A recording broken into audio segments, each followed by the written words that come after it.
काल विधिमंडळाच्या हिरवळीवर विधानसभा उपाध्यक्ष, विधान परिषद सभापती, विधान परिषद उपसभापती यांची पत्रकार परिषद ऐकली आणि म्हणून आजची पत्रकार परिषद या ठिकाणी बोलवावी लागली आहे. खरं तर ही पत्रकार परिषद घेण्याची वेळ आली नसती तर बरं, असंच आमचं म्हणणं आहे. सुरुवातीला मी माननीय विधानसभा उपाध्यक्ष, विधान परिषद सभापती, उपसभापती या सगळ्यांचं मनापासून धन्यवाद व्यक्त करतो की त्यांनी काल स्वतःहून हे जाहीर केलं की 12 आमदारांचं निलंबन रद्द झालं आहे. किमान तशा बातम्या तरी आल्या. पण विनम्रतेने त्यामध्ये एक स्पष्टता आणू इच्छितो. तुम्ही आमचे अधिकार आम्हाला परत दिलेत हे खरं नव्हे. ते अधिकार आम्ही आमच्या न्यायिक लढाईत मिळवलेत हे सत्य आहे. निलंबन तुम्ही रद्द केलं हे तेवढंसं खरं नव्हे.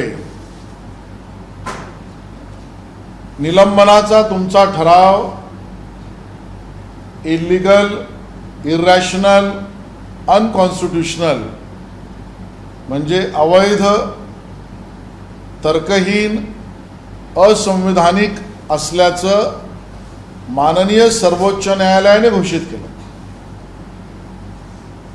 आणि त्यामुळे तेवढीच विनम्रतेने स्पष्टता आपल्यासमोर आणण्याची आवश्यकता आहे असं मला वाटलं. माननीय सभापती, उपसभापती, विधानसभा उपाध्यक्ष, माननीय महामहिम राष्ट्रपती यांना भेटल्याचं कळलं आणि महामहिम राष्ट्रपती यांना त्यांनी मागणी केली अशा बातम्याही कळल्या, ज्यामध्ये संविधानाच्या कलम 143 अनुसार माननीय राष्ट्रपतींनी सर्वोच्च न्यायालयाला किंवा लार्जर बेंचला हा रेफरन्स करावा, संदर्भासाठी पाठवावा अशी मागणी केल्याचं कळलं. खरं तर विधानसभा उपाध्यक्ष, विधान परिषद सभापती, सन्माननीय उपसभापती यांनी माननीय महोदय राष्ट्रपती महोदयांना भेटणं, त्याच्यावर मागणी करणं, याच्यावर आम्हाला काही भविष्य करावंसं वाटत नाही. पण रेफरन्स टू लार्जर बेंच ही जी मांडणी केली आहे त्याच्यातली स्पष्टता आणणं आवश्यक आहे असं आम्हाला वाटतं. त्यावर आमची बाजू सुद्धा सुविद्य नागरिकांसमोर गेली पाहिजे, पत्रकार मित्रांसमोर गेली पाहिजे, ती स्पष्टता आली पाहिजे असं आम्हाला वाटतं. आणि त्यापेक्षाही या मांडणीमुळे उडणारा धुरळा आणि धूर हा उडता कामा नये, यासाठी आम्हाला आमची बाजू मांडायची. आणि म्हणून या सगळ्या कालच्या भेटीवर, त्याच्या मागणीवर एका वाक्यात प्रतिक्रिया द्यायची झाली तर सन्माननीय विधानसभा उपाध्यक्षजी, सन्माननीय विधान परिषद सभापती महोदय, सन्माननीय विधान परिषद उपसभापती महोदया, एका वाक्यात विनम्रतेने सांगायचं झालं तर तुमची वेळ गेली, संधी गमावली आणि मागणी पण चुकली. वेळ गेली, संधी गमावली आणि मागणी चुकली असंच म्हणणं आहे. हे आम्ही का म्हणतोय वेळ गेली, संधी गमावली आणि मागणी चुकली? याचं कारण काही गोष्टी स्पष्ट झाल्या पाहिजेत, त्या लपवल्या जात आहेत, त्या लपवल्या जाऊ शकतील. पहिलं, काल पत्रकार परिषद घेणारं विधिमंडळ, या विधिमंडळाला माननीय सर्वोच्च न्यायालयाने तुम्ही कोर्टासमोर आपली बाजू मांडा यासाठी नस्ती सहित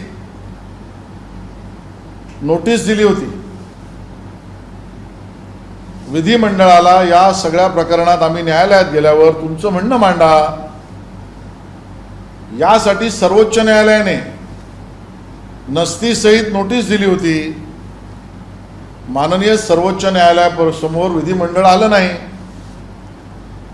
दे डिड नॉट रिप्रेझेंट देमसेल्फ. माननीय सर्वोच्च न्यायालयासमोर विधिमंडळाने बाजू मांडण्यास नकार दिला असं म्हणता येऊ शकतं. आणि ज्या बातम्या आम्ही वाचल्या त्या खऱ्या खोट्या आम्हाला माहीत नाही. आम्ही सर्वोच्च न्यायालयासमोर जाणार नाही अशा विधिमंडळाचा निर्णय, अशा बातम्या आम्ही ऐकल्या. आणि म्हणून आम्ही पहिला मुद्दा मांडलाय की वेळ गेली. तुम्हाला सर्वोच्च न्यायालयाने वेळ दिला होता, ती वेळ गेली. आणि म्हणून आता संधी होती तेव्हा म्हणणं मांडायचं नाही आणि निवाड्यानंतर राष्ट्रपती महोदयांकडे म्हणणं मांडायला जायचं, याला आला कुठला नैतिक अधिकार? आणि त्यामुळे नैतिक अधिकार आहे का हा सुद्धा प्रश्न उपस्थित होतो. आणि म्हणून पहिला मुद्दा वेळ गेली. दुसरा मुद्दा, संधी गमावली. कारण माननीय सर्वोच्च न्यायालयाने ज्या वेळेला अंतरिम आदेश दिले, इंटरिम रिलीफ दिला, तारीख माझ्याकडे आहे पण आता मी सांगण्याच्या स्थितीत नाही, नंतर आपल्याला देईन. त्या अंतरिम आदेशाच्या वेळेला माननीय सर्वोच्च न्यायालयाने स्पष्ट केलं होतं की आम्हा 12 सदस्यांनी विधिमंडळासमोर जावं आणि विधिमंडळाने या 12 सदस्यांचं म्हणणं ऐकून त्याच्यावर निर्णय केला तर सर्वोच्च न्यायालय आडवं येणार नाही, स्पेसिफिक म्हटलंय. म्हणजे आम्हाला विधिमंडळासमोर जायलाही सांगितलं आणि विधिमंडळाला एका अर्थाने इंगित केलं,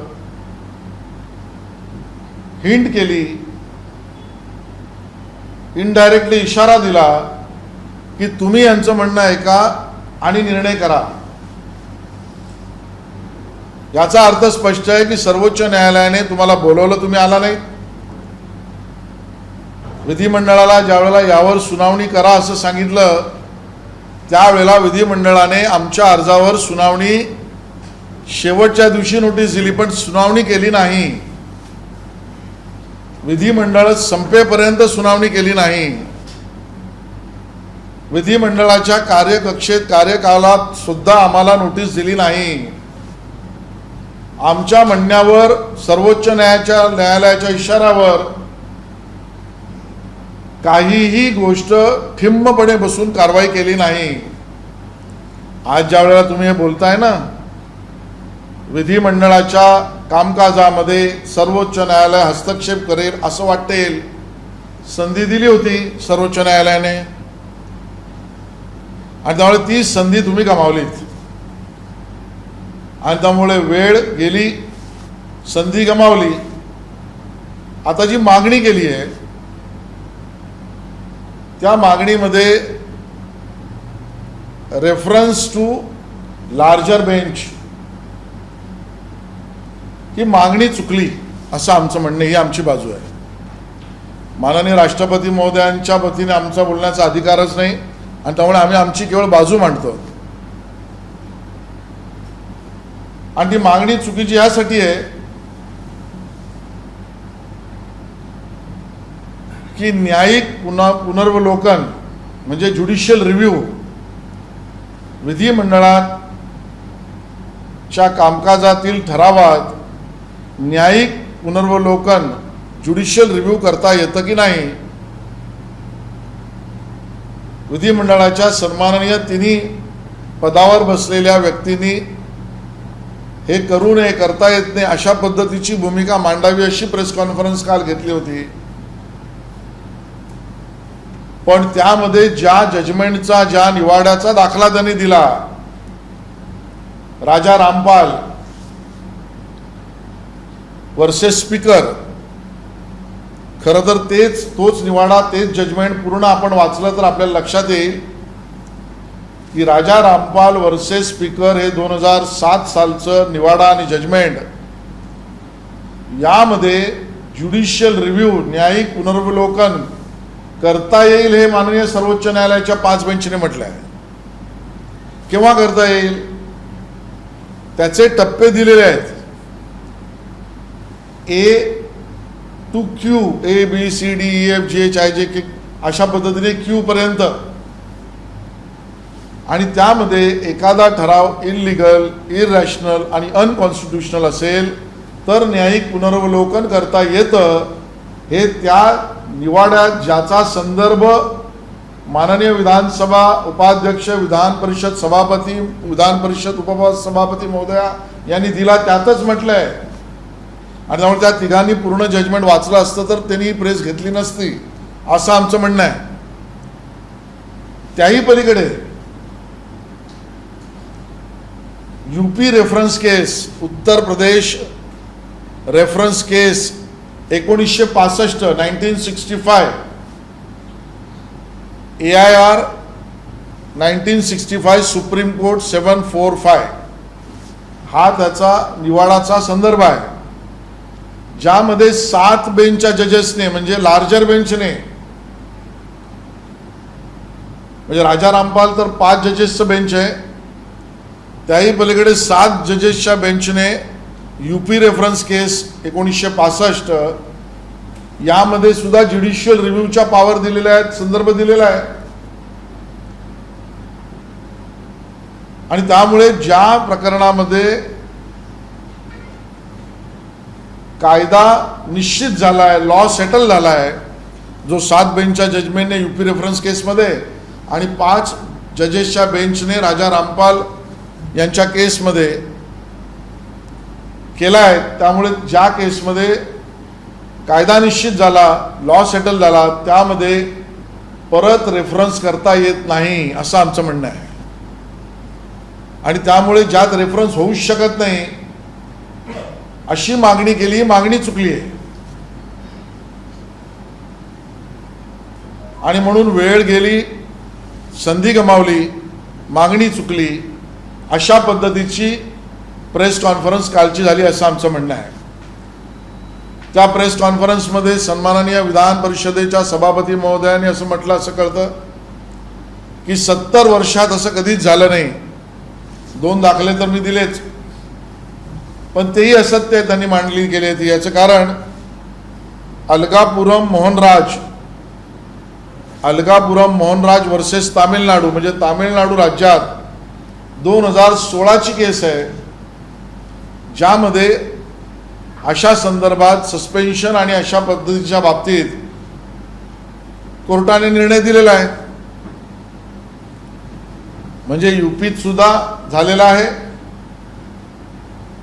राजा रामपाल या स्पीकरच्या बाबतीत झालेला आहे, 2016ला तामिळनाडूत झाला आहे, आणि एक ओरिसामध्ये सुद्धा झाला आहे, ज्यामध्ये आमदारांना तर जेलमध्येच टाकलं होतं. त्या ओरिसाच्या केसमध्ये टाकलं आहे. आम्ही हेही विनम्रतेने स्पष्ट करू इच्छितो की काल जे काही मांडलं विधिमंडळाने, हे सर्व मुद्दे महाराष्ट्र विकास आघाडीच्या सरकारच्या वतीने सर्वोच्च न्यायालयात मांडले आहेत. त्याच्यावर कायदेशीर वादविवाद प्रतिवाद झालेला आहे. आणि किंबहुना जी जस्टिस खानविलकर आणि अन्य दोघं, या 3 बेंचने Ashish Shelar versus state of Maharashtra या केसमध्ये जो निवाडा दिला, त्या निवाड्यातील पॅरेग्राफ 22 मध्ये त्याचा उल्लेख सुद्धा केला आहे, राजा रामपाल जजमेंटचा उल्लेख सुद्धा केला आहे. म्हणजे जजमेंट तरी पूर्ण लॉ डिपार्टमेंटने वाचलंय का, हा शंका आमच्या मनात. आणि म्हणून या अगोदर अन्य राज्यातही झालंय, आणि ज्या मुद्द्यांचा काल परामर्श केला, त्याची बाजू माननीय सरकारच्या वतीने मांडण्यात आली आणि त्याच्या विचारांती निर्णय निवाडा झाला.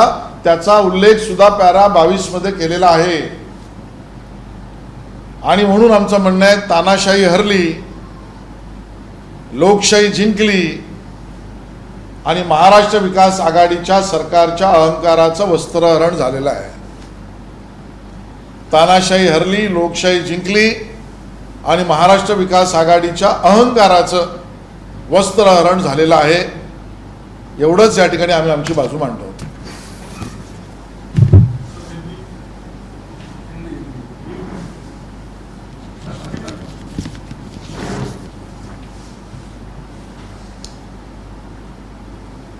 हमने देखा कि कल महाराष्ट्र विधानसभा के सम्माननीय उपाध्यक्ष जी,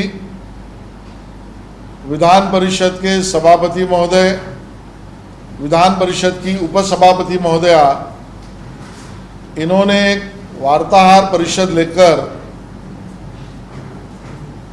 माननीय राष्ट्रपति महोदय जी को जो निवेदन दिया और उसमें ऐसी मांग की कि ये 12 विधानसभा के एमएलएस के निलंबन में जो माननीय सर्वोच्च न्यायालय ने जजमेंट दिया है उसको हम एक्सेप्ट करते हैं, लेकिन राष्ट्रपति महोदय ने इसको लार्जर बेंच के सामने कॉन्स्टिट्यूशन आर्टिकल 143 के तहत रेफरेंस करना चाहिए, रेफर करना चाहिए, ऐसी मांग की है. हम सबसे पहले तो माननीय विधानसभा के उपाध्यक्ष, माननीय विधान परिषद के उपसभापति और माननीय विधान परिषद की उपसभापति महोदया, इन तीनों का धन्यवाद व्यक्त करते हैं कि उन्होंने कल ये निलंबन पे घोषणा रद्द की. लेकिन बहुत नम्रता से कहना चाहते हैं कि हमने कोर्ट में जाकर हमने हमारे अधिकारियों की लड़ाई लड़ी, आपने हमारे अधिकार बहाल नहीं किए. ये भी विनम्रता से कहना चाहते हैं कि आपने सस्पेंशन रद्द नहीं किया. कोर्ट ने जो रिजोल्यूशन निलंबन का था उसको इलीगल, इरेशनल, अनकॉन्स्टिट्यूशनल जाहिर किया और हम कोर्ट में जीत कर लड़े हैं. ये भी बहुत विनम्रता से स्पष्ट करना चाहते हैं. जिस तरीके से इन्होंने मांग की और कल पत्रकार परिषद ली, माननीय विधानसभा अध्यक्ष, माननीय विधान परिषद उपसभापति और सभापति महोदय, इनकी मांग, इनका निवेदन और उनका राष्ट्रपति महोदय को मिलना, इसके ऊपर हमें कुछ भी टिप्पणी नहीं करनी. लेकिन जो उन्होंने मांग रखी है रेफरेंस टू लार्जर बेंच, इसके ऊपर हमारा कहना स्पष्ट करना चाहते हैं. नंबर 1. नंबर 2, इस मांग के कारण जो गलतफहमियां या दुष्प्रचार हो सकता है, माननीय सर्वोच्च न्यायालय के जस्टिस खानविलकर साहब और उनके अन्य 2 सहकारी जजों के जजमेंट पर, उस पर स्पष्टता आनी चाहिए. इसके लिए हम हमारी बात को उजागर करने के लिए प्रेस कॉन्फ्रेंस ले रहे हैं. हम ये कहना चाहते हैं, कल की प्रेस कॉन्फ्रेंस पर एक वाक्य में अगर कि ये तीनों ने जो कल बात कही उसका समय भी चला गया, उसका मौका भी हाथ से चला गया और ये मांग भी गलत है. समय चला गया, मौका हाथ से गंवा दिया और मांग भी गलत है, ये हमारा कहना है. और ये इसके लिए है क्योंकि कल जो हमारे सम्माननीय तीनों पदसिद्ध नेता कह रहे थे वो विधिमंडल है, दैट इज असेंबली, और विधिमंडल और असेंबली को इस केस में पार्टी बनाया गया था और माननीय सर्वोच्च न्यायालय ने नोटिस देकर, नस्ती के साथ नोटिस देकर विधिमंडल अपना कहना इस पे अगर कुछ है तो कोर्ट के सामने कहे, ये स्पष्ट भी किया था. लेकिन कल जो बोल रहे थे वो कोर्ट में जाकर बोलने के लिए तैयार नहीं थे। विधिमंडल ने कोर्ट में न जाने का निर्णय किया, और जो हमने न्यूज़ में तभी पढ़ा था उसमें तो यहाँ तक पढ़ा था कि हम नहीं जाएंगे, हम कोर्ट के सामने नहीं जाएंगे, सुप्रीम कोर्ट के सामने नहीं जाएंगे, ऐसी न्यूज़ आई थी। तो इसके लिए जो समय दिया था कोर्ट के सामने आकर अपना कहना कहने का, वो विधिमंडल उस समय पर कोर्ट के सामने नहीं गई। इसके लिए कारण समय चला गया। और जो लोग कल मांग कर रहे हैं वो उस समय पर कोर्ट के सामने नहीं गए, तो उनको कौन सा मॉरल अधिकार, नैतिक अधिकार बचा है राष्ट्रपति महोदय जी के सामने अपनी बात करने का, यह भी सवाल उठता है। दूसरी बात, मौका हाथ से चला गया, ये हम इसके लिए कह रहे हैं क्योंकि जब इंटरिम ऑर्डर माननीय सर्वोच्च न्यायालय ने इस 12 विधानसभा के सदस्यों के निलंबन के विषय में दिए, उसमें 3 बेंच के जज ने स्पष्ट किया कि हम 12 विधायक विधिमंडल के सामने जाएं और विधिमंडल के को भी इन 12 सदस्यों की अर्जी अगर उनकी निलंबन के बारे में कम करना या रद्द करना या उसके ऊपर निर्णय करना, इस विषय पर निर्णय करने के बीच में हम सर्वोच्च न्यायालय नहीं आएंगे, यह मौका दिया था। और उस मौके के अनुसार हम विधिमंडल के सामने अर्जी देकर गए, लेकिन विधिमंडल ने हमारे अर्जी पर विधानसभा खत्म होने तक कोई निर्णय नहीं किया, नोटिस नहीं दी, हमें मौका नहीं दिया। जो समय विधिमंडल को खुद ही निर्णय करने का माननीय सर्वोच्च न्यायालय ने दिया था, मौका दिया था, वो मौका इन्होंने हाथ से गंवाया। आज कौन से अधिकार से ये कह सकते हैं कि विधिमंडल के कामकाज में सर्वोच्च न्यायालय आ रहा है? ये मौका इन्होंने हाथ से गंवा दिया। और number 3, reference to larger bench, ये जो मांग की है आर्टिकल 143 के तहत, ये मांग भी गलत है। हम इसके लिए कह रहे हैं, हमारा कहना ऐसा है कि राजा रामपाल वर्सेस स्पीकर, ये 2007 का जो जजमेंट है जिसका उल्लेख कल भी माननीय विधान परिषद के सभापति महोदय ने किया, शायद लॉ डिपार्टमेंट ने उनको सही जानकारी नहीं दी होगी।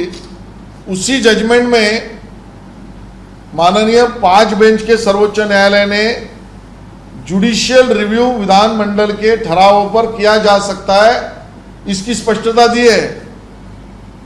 और उस राजा रामपाल जजमेंट में ही ए से क्यू तक कौन से समय पर जुडिशियल रिव्यू किया जाता है, जा सकता है, उसकी स्पष्टता दी है। तो जुडिशियल रिव्यू हो नहीं सकता, ये कल कहने वाले विधिमंडल को उस राजा रामपाल जजमेंट की पूरी सुनवाई का लेखा जोखा शायद लॉ डिपार्टमेंट ने नहीं दिया है।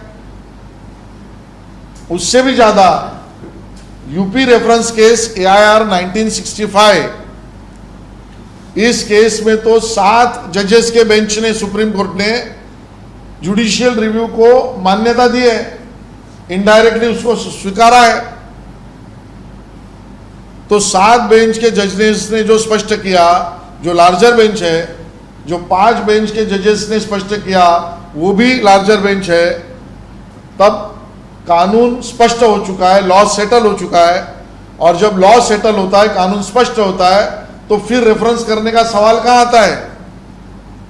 और इसके लिए मांग गलत है। कल यह भी कहा गया कि अन्य कोई विधानसभा में गए 70 साल में हुआ ही नहीं, यह भी असत्य है। अलगापुरम मोहनराज वर्सेस तमिलनाडु 2016, इसी प्रकार से विधानसभा सदस्यों पर कार्रवाई हुई थी और सुप्रीम कोर्ट के सामने विषय या हाईकोर्ट के सामने विषय गया है। ओडिशा हाईकोर्ट के सामने भी पुराना एक विषय गया है। तो इसके पहले भी ये बातें उजागर हुई है और कोर्ट ने इस पर निवाड़ा दिया है। तो ये कहना भी असत्य होगा कि ऐसी परिस्थिति पहले थी ही नहीं। और इसके लिए हम कहना चाहते हैं, तानाशाही हार चुकी है, लोकशाही का विजय हुआ है और महाराष्ट्र विकास आघाड़ी के अहंकार का वस्त्रहरण हो चुका है। इस जजमेंट से लोकशाही मजबूत हो चुकी है। आशीष जी, जिस तरीके से कल विधान परिषद अध्यक्ष ने कहा कि सिर्फ विधानसभा, एक विधानसभा का सवाल नहीं है। इस जजमेंट के बाद से देश की शायद उनको जानकारी और लेनी चाहिए, इसके लिए मैंने 5 जजमेंट अभी बताए। उत्तर प्रदेश 1965, राजा रामपाल, ये तो स्पीकर से संबंधित है। 2016 अलगापुरम मोहनराज, ये 2016, और ओडिशा, ये कानूनन स्पष्ट हो चुका है राजा रामपाल केस में और यूपी रेफरेंस केस में कि जो ठराव इलीगल, इरेशनल और अनकॉन्स्टिट्यूशनल होगा उस पर जुडिशियल रिव्यू हो सकता है। और जो कल कह रहे थे माननीय विधान परिषद के सभापति महोदय, जब उनको सुप्रीम कोर्ट ने मौका दिया तब क्यों नहीं कहा? और उनकी तरफ से अगर मैं ऐसा कहूं कि महाराष्ट्र सरकार ने कह चुका है, उसके ऊपर 3 बेंच के जजेस ने उसके ऊपर निर्णय दे दिया है और पैरा 22 में उसकी स्पष्टता भी है। वो संवैधानिक पीठ की मांग कर रहे थे और कह रहे थे कि अगर संवैधानिक पीठ ये तय करे, संवैधानिक पीठ ही 7 जजेस का है, जो मैंने कह दिया। आप स्पष्ट समझिए इस बात को, संविधान पीठ ही 7 जजेस का यूपी 1965 में। अब उससे कौन सा संवैधानिक बेंच होगा? और जब लॉ सेटल होता है तब उसको रेफरेंस करने की आवश्यकता नहीं होती है। मुझे लगता है कि कल जो प्रेस कॉन्फ्रेंस ली गई वो महाराष्ट्र विधानसभा में महाराष्ट्र विकास आघाड़ी की जो बातें अवैध रूप से उजागर हुई उसको बचाने के लिए गिरे तो भी टांग ऊपर, इस प्रकार का महाराष्ट्र विकास आघाडी सरकार का प्रयास था। सर, इकडे विधानमंडळाला कोर्टात बोलून देखील हजर झाले नाही, मात्र दुसरीकडे आता असाच अर्ज केला जातोय की वरच्या बेंचने पाठवा, समोरच्या बेंचने। पण यामध्ये कुठेतरी असं आहे की तुमचा ठरावच अनधिकृत, तर्कहीन आणि असंविधानिक आहे कोर्टाने म्हटल्यावर आता तुम्ही याला लार्जर रेफरन्स बेंचकडे जाण्यासाठीचा तुमचा मौका गमावणार आणि राष्ट्रपती महोदयांकडे अर्ज देऊन एक धुरळा आणि धूर निर्माण करण्याचा प्रयत्न करणार। तो धुरळा आणि धूर या प्रेस कॉन्फरन्स मधून आम्ही स्पष्ट केलेला आहे। अशाची हा एक मुद्दा, पण दुसऱ्या बाजूला आता पालिकेची सगळी गोंधळ सुरू आहे। दररोज एक घोटाळा बाहेर येतोय। काल उंदीर मारण्यामध्ये जे काही कोट्यवधी रुपये खर्च त्याच्यात दाखवला जातोय, आज परत दहिसर आणि कोविड सेंटर आहे तिकडे 44 कोटी 59 कोटी असे आकडे, सगळे कोट्यवधीमध्ये आकडे आहेत। महापौर वारंवार मुंबईबद्दल बोलतायत, मराठी माणसाबद्दल बोलतायत, याबद्दल कोणी बोलत नाहीये। बगलगिरी जाते भाजपच्या या सगळ्या भ्रष्टाचारावर। भारतीय जनता पार्टी हा मुंबईकरांच्या वतीने आपली बाजू मांडतोय, मुंबईकरांची बाजू मांडतोय। भारतीय जनता पार्टी मुंबई महानगरपालिकेतल्या एक रुपयाचा मुंबईकरांचा जो अधिकार आहे त्याचं संरक्षक म्हणून काम करते। हे कोणाचं नेतृत्व उजागर करण्यासाठी लाखो करोड रुपये मुंबईकरांनी दिलेले नाही आहेत। कोणाचं नेतृत्व प्रस्थापित करण्यासाठी मुंबईकरांनी करोड रुपयाचे पैसे दिलेले नाही आहेत। कर रूपाने मुंबईकर पैसा देतोय तर तो सेवांसाठी देतोय। मुंबईतल्या गल्ल्यांमध्ये, झोपड्यांमध्ये, गावठाणांमध्ये, इमारतींमध्ये ज्या पद्धतीने उंदरांचा सुळसुळाट आहे, त्या उंदरांच्या सुळसुळाट हा कमी करावा, बंद करावा, यासाठी जो निधी दिला जातोय त्याचा हिशोब मागण्यात चूक आहे। तुम्ही 1 करोड रुपये घेतलेत मुशक मारण्याला, किती मारलेत, कसे मारलेत, याचा हिशोब नको द्यायला? आणि जेव्हा जेव्हा यांना हिशोब विचारला त्या वेळेला यांनी अहंकाराने उत्तर दिलेले आहे आणि प्राथमिकता तर मला कळतच नाही। हिशोब हा एक भाग आहे, पण मुंबईकरांना त्रास देणाऱ्या उंदरांना मारायला 1 करोड आणि त्याचा हिशोब नाही, आणि स्वतःच्या अहंकारासाठी पेंग्विनला जगवायला 17 करोड, मुंबईकरांना त्रास देणाऱ्या उंदरांना मारायला 1 करोड आणि हिशोब नाही, आणि पेंग्विनला जगवण्यासाठी 17 करोड आणि त्याचा हिशोब नाही। आम्ही दोन्हीकडे हिशोबच मागतो। सर, पानपूर दाखवून रिपोर्ट आहे, त्यामुळे 2021 पासून ते 8 फेब्रुवारी 2022 पर्यंत चोरी झाली त्या कटड्याची, आता आता काल कुठेतरी जाऊन FIR केलेला आहे. एवढे दिवस झाले महानगरपालिकेने इकडे FIR केलं नाही, संरक्षकाकडे पडायला आले, त्या ठिकाणी कोणताही अपघात होऊ शकतो, मोठी होऊ शकते. एकीकडे मूषक आहे तर दुसरीकडे चोर आहे.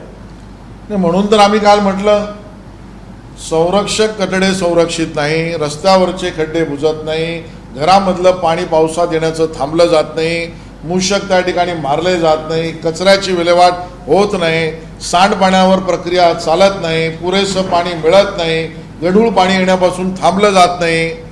आणि मग सफारी कसली केली तुम्ही? माननीय उपमुख्यमंत्री महोदय यांना माननीय पर्यावरण मंत्र्यांनी या संरक्षक कट्ट्याकडे न्यायचं होतं आणि केवळ राजकीय सफाऱ्या करायच्या आणि लोकांमध्ये एका अर्थाने वातावरण असं पसरवायचं की आम्ही खूप काही काम करतोय, पण मुंबईकर जनता त्रस्त आहे, हैराण आहे, त्रासामध्ये आहे आणि त्यांच्या एक एक रुपयाचा हिशोब मिळत नाही. या तिन्हीच्या बाबतीत लढा देण्याचं काम भारतीय जनता पार्टी करते, करत राहील आणि यापुढे करणार आहे. एक विषय असा आहे, नवाब मलिक यांच्या विरोधात 7 दिवसात गुन्हा दाखल करा असे आदेश मागासवर्गीय आयोगाने दिले. समीर वाडकर प्रकरणात यापूर्वी देखील त्यांना बोलवलं होतं, मात्र मुंबई पोलीस किंवा यंत्रणा अद्यापही काही करत नाहीये. आणि नवाब मलिकांकडून उत्तर ज्यावेळी येते त्यावेळेस परत एकदा कुठल्या तरी केंद्रीय यंत्रणा आमच्या विरोधात वापरल्या जातात सांगतायत. दलित संदर्भात जो वाद झाला होता, बदनामी केलं होतं. बघा, हा खूप संवेदनशील विषय आहे. एका समाजाच्या बाबतीत सारखा उल्लेख करून कोणाला तरी हिणवणं, त्रास देणं किंवा अशा संदर्भात मला वाटतं ही तक्रार होती. मला त्यातली एक्झॅक्ट तक्रार माहीत नाही, त्यामुळे माझे शब्द गृहीत धरू नका. त्यावर आयोगाने काही म्हटलंय, सरकारने उत्तर द्यावं, मंत्र्यांनी उत्तर द्यावं किंवा आयोगाच्या आदेशावर कारवाई करावी. कारवाई का होत नाही? आम्ही प्रेस कॉन्फरन्समध्ये एखादा शब्द म्हटल्यावर कारवाई होते, कोणी ट्विटरवर काही शब्द लिहिले तर कारवाई होते, सामान्य माणसाने व्हॉट्सअप सर्क्युलेट केला तर कारवाई होते, मुख्यमंत्र्यांना प्रश्न विचारले तर केसेस दाखल होतात. मग आयोगाने म्हटल्यावर त्यावर प्रशासन ठम्म काय, मुंबई पोलीस, महाराष्ट्र पोलीस गप्प काय? आणि म्हणून या राज्यामध्ये कायदा सुव्यवस्था, कानून सुव्यवस्था, IPC, CRPC, Indian evidence act आहे का अराजकता आहे? हाच प्रश्न निर्माण होतोय. आशीष जी, एक तरफ इस तरीके से कार्रवाई नहीं हो रही है, दूसरी तरफ जब ED और इनकम टैक्स के नोटिस आ रहे हैं, कल संजय राउत ने गोवा में कहा कि मराठी मानुस को परेशान करने की कोशिश की जा रही है. मला असं वाटतं की आता कुठल्याही बाजूने स्वतःचा बचाव केला तरी यातला बचाव राऊत साहेब करू शकतील अशी स्थिती आता तरी मला दिसत नाही. आणि मराठी माणसांचाच विषय असेल तर पत्राचाळीमध्ये कोण राहत होतं? पत्राचाळीच्या प्रकरणामध्ये कोणाच्या घरांवर शंका निर्माण झाली? अन्य जी काही प्रकरणं असतील मला त्याची संपूर्ण माहीत नाही. आणि त्यामुळे खरं तर सवाल हा आहे की या पद्धतीच्या शंका, प्रश्न उपस्थित करून स्वतःवरच काही आरोप ओढून घेण्याची स्थिती त्यांनी करू नये असं माझ्या त्यांना सूचना आहे. एक वेगळा प्रश्न आहे, संजय राऊत आणि केशव उपाध्यायांची भेट झाल्याची माहिती मिळते. चांगलं आहे, भेटलं पाहिजे. मलाही भेटलं तर मी भेटीन. गुप्त बैठक झाली असं म्हटलं जातं. काय गुप्तता आहे? असं आहे, गुप्त असो काही असो, राजकारणामध्ये एकमेकाच्या पक्षाच्या लोकांनी भेटणे याच्यात काही चूक नाही. मला याच्यामध्ये काही गैर वाटत नाही. गुप्त पद्धतीने बोलण्यासारखे काही विषय ना राऊतांकडे असतील, केशव उपाध्यायांकडे तर नक्कीच नाही. आणि त्यामुळे राजनैतिक भेटी झाल्या पाहिजेत. त्याने काही परिणाम होत नाही. त्या भेटी राजकारणामध्ये होत असतात. एका गावामध्ये एकत्र असतील तर भेटतील, चूक काय? नवाब मलिक के ऊपर मागासवर्गीय आयोग ने जिस तरीके से पिछड़ा आयोग ने FIR दर्ज करने की बात कही, उसको कैसे? ये बहुत ही संवेदनशील मामला है. तकरार एग्जैक्टली क्या है मुझे पता नहीं. अगर ये तकरार इस तरीके से होगी, ऐसा मैं मानता हूँ कि किसी समाज के व्यक्ति को पीड़ित आहत करना, उसका उल्लेख बार बार करना या उसको आहत पहुंचाना, ऐसा अगर होगा और उसको लेकर अगर आयोग ने महाराष्ट्र सरकार को कुछ कहा है तो महाराष्ट्र की सरकार उसके ऊपर कार्रवाई करे. आप कार्रवाई भी नहीं करोगे, मुंबई पुलिस उसके ऊपर एक्शन भी नहीं लेगी। लेकिन हमने अगर कुछ एक शब्द कहा तो उसके ऊपर एफआईआर होगा। किसी ने ट्विटर पे 2 शब्द कहे तो उसके ऊपर एफआईआर महाराष्ट्र की सरकार करेगी। केंद्रीय मंत्री ने अगर कुछ कहा तो उस पर भी एफआईआर होगा। लेकिन इस प्रकार से पॉलिटिसाइजेशन ऑफ महाराष्ट्र पुलिस इसके पहले कभी नहीं हुआ था। महाराष्ट्र में IPC, CrPC, Indian evidence act, constitution चल रहा है कि नहीं, या अराजकता फैल रही है, ये सवाल उठता है। हर दिन जो है वो भाजपा की तरफ से बीएमसी नहीं, कॉन्ट्रैक्ट वापिस पूछिए। हर दिन भाजपा की तरफ से बीएमसी कॉन्ट्रैक्ट के ऊपर जो है आरोप लगाए जा रहे हैं। अब नया आरोप जो है वो चूहे मारने को लेकर लगाया गया है कि 1 करोड़ तक का कॉन्ट्रैक्ट दिया गया और स्थायी समिति में इसके ऊपर डिस्कशन भी नहीं हुआ। हम मुंबई वासियों के हर सवाल को पूछेंगे। मुंबई वासी अगर 1-1 रुपया अगर टैक्स के रूप में दे रहा है तो उसका हिसाब मांगना ये मुंबई वासियों का अधिकार भी है और हमारा भाजपा इस नाते कर्तव्य भी है।